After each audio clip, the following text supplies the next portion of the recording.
এই বেমাৰকেইটা কি আমি চাওঁচোন আহক। কাৰণ নাৰদ হ'ল ডাক্তৰ, ব্যাস হ'ল বেমাৰী, ভাগৱতখন হ'ল প্ৰেছক্ৰিপশ্যন।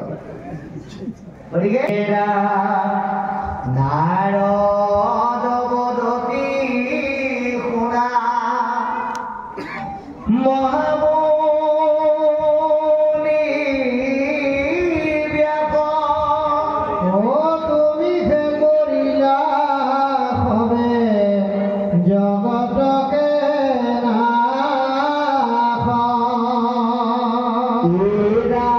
নিৰন্তৰে পশুৰ লোৱাইলা তুমি প্ৰাণ, নাহি মন্দ কৰ্ম ইহাৰ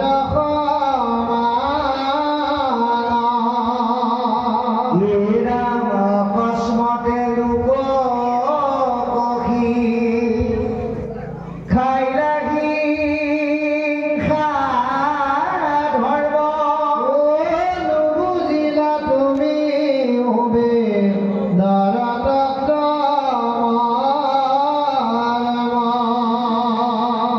গৰিহিত কৰ্মকূপ হীৰা ধৰ্ম বুলি, তোমাৰ বচনে লোক নাকিল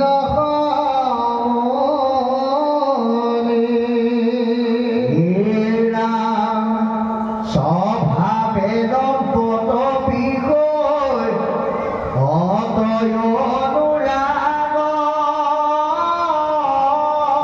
স্বৰ্গ পাব বুলি ৰঙে কাটে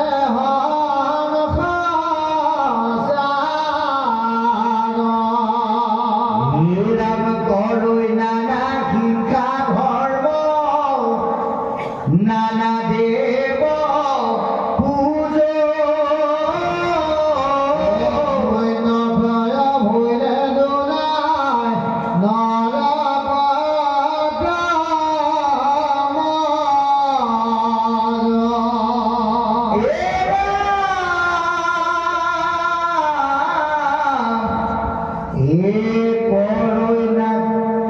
যদি জ্ঞানী গণে তাক কৰে নিবাৰণ,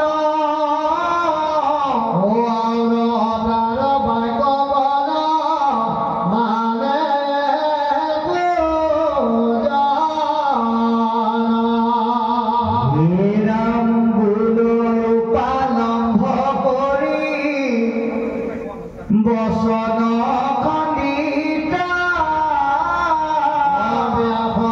অধিক ভৈল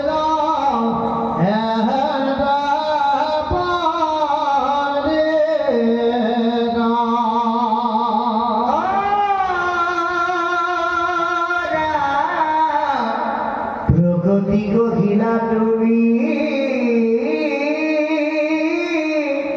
আনকে ধৰ্ম কৈলা পথত কৰি কৃষ্ণকে জিলতো মাত ঋষি পৰম নাই নাই সুস্থ চিত্ৰ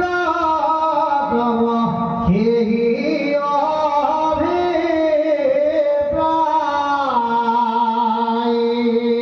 কৃষ্ণ। আপোনালোকে যদি ভাবি লয় এই বেমাৰটো কেৱল ব্যাসৰ গাতে লাগি আছে, ভাগৱত লিখি দিলে আমি শুনিলো আৰু হৈ গ'ল, কিন্তু এই বেমাৰকেইটা যে আপোনাৰ আমাৰ গাতো লাগি নাই থকা আমি কোনো গেৰেণ্টি দিব নোৱাৰো।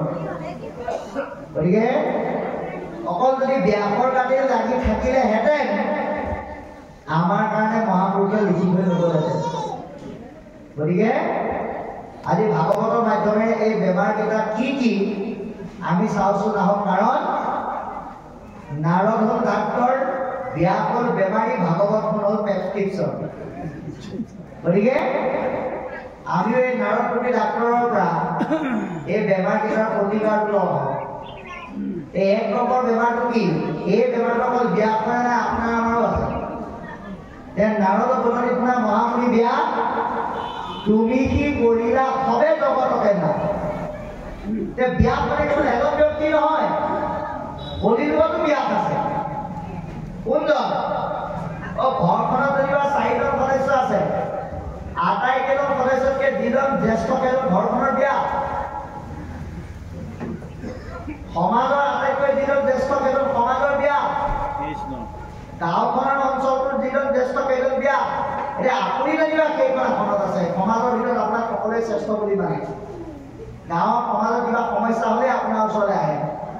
এতিয়া আপুনি যদি মনতে ভাবি লয় বোলে যাৰ যি হয় হওক, মোৰে লাভ হওক বুলি, আপুনি যদি ভুলটোকো ভাল বুলি পৰামৰ্শ দিয়ে, লোক সমাজে তাকে অৱলম্বন কৰিব। জ্যেষ্ঠজনে কৰে যিটো কৰ্ম কনিষ্ঠসকলে বোলে এই শুদ্ধ ধৰ্ম।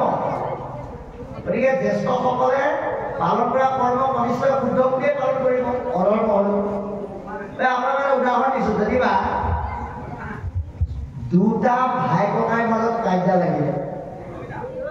এটা ভায়েকে ককায়েকক কৈছে যে এনেকে হ'লে কিন্তু মই অঞ্চলৰ মুৰব্বীজনৰ ওচৰলৈ যাম। ককায়েকক কৈছে, ককায়েকে শুনিলে।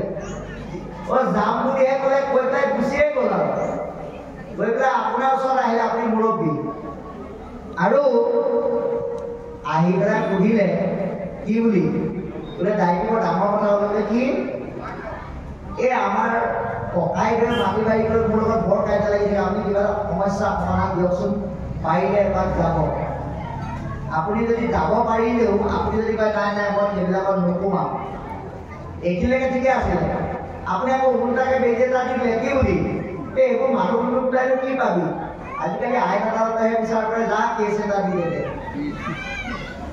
আবেলি আকৌ সেই একেজন দেউতাকৰে পিনে ডাঙৰটো আহিলে, আপোনাৰ ওচৰলৈকে আহিছে, কাৰণ আপুনি গাঁৱৰ মুৰব্বী। আহি পেলাই আপোনাক একেখিনি কথাকে সুধিলে, যেনেকে ভায়েকে ককায়েকৰ ওচৰত দিছে, ককায়েকে এতিয়া ভায়েকৰ ওচৰত দিব। এতিয়া আপুনি যেতিয়া সুধিলে বোলে, তই যে মোক ওচৰ দিবলৈ আহিছ, এতিয়া সিনো কি কয় বোলে, সি কি কয়তো বাদ দিয়ক, আজি ৰাতিপুৱাই থানালৈ গৈছে বোলে, মোৰ নামত কেছ দিবলৈ, কোনে ক'লে জানো। এতিয়া আপুনি যদি কৈ দিয়ে বোলে তয়ো যা উল্টাকে কেছ এটা দি থাকে, তেতিয়াহ'লে কি হ'ব? দুজন ভায়েকৰ মাজত থকা সমন্বয়ৰ বান্ধোনটোৰ সুৰুঙাটো আপুনি বহলহে কৰি দিলে। গতিকে তাৰ বিনিময়ত যিটো কৰ্মফল, এই সৰ্বনাশী কৰা দুখন ঘৰৰ মাজত যিটো আপুনি কৰ্মফল দিলে, সেই ফলৰ যন্ত্ৰণাটো কিন্তু আপুনিও ভোগ কৰিব লাগিবই। সেই কৰ্ম যাতে কোনেও নকৰে, তাৰ কাৰণে আজি পদে আহ্বান জনাইছে। 2, নিৰন্তৰে পকুৰ নোৱাৰিলা তুমি প্ৰাণ। এইটো বৰ ডাঙৰ কথা।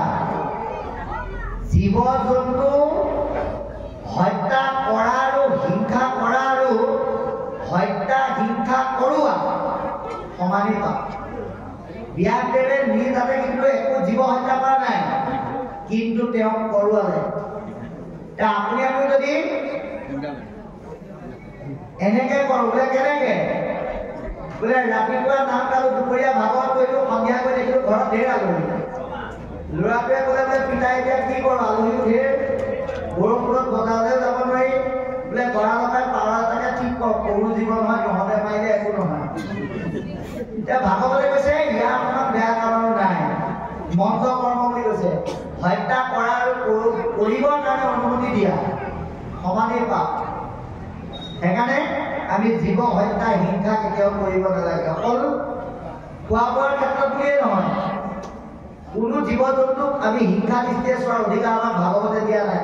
কাৰণ আমি মহাপুৰুষৰ বাণী পালন কৰিম বুলি সংকল্প লৈ তেওঁ কোৱা কথাখিনিকে আমি আকৌ ঈশ্বৰৰ ওচৰত কৈছো কি বুলি, আমি যত জীৱ তোমাৰে পালন হৰি হৰি হৰি হৰি তুমি পালিয়া পুৰা হৈয়া অন্ত জানি।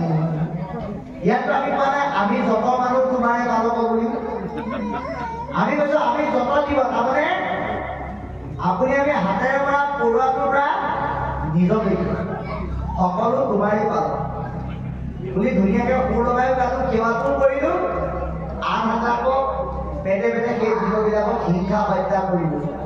যে ঈশ্বৰৰ বাক্য লংঘন কৰা হ'ব, এই কৰ্ম আমাক নকৰিবলৈ আহ্বান জনাইছে। আমি এটা কথা উপলব্ধি কৰিব লাগিব যে আমি অকল খোৱা বোৱা নহয়, দেৱ দেৱতাক পূজা কৰা কৰাৰ নামতো যাতে আমি কোনো জীৱ জন্তুৰ হিংসা হত্যা যাতে নকৰোঁ।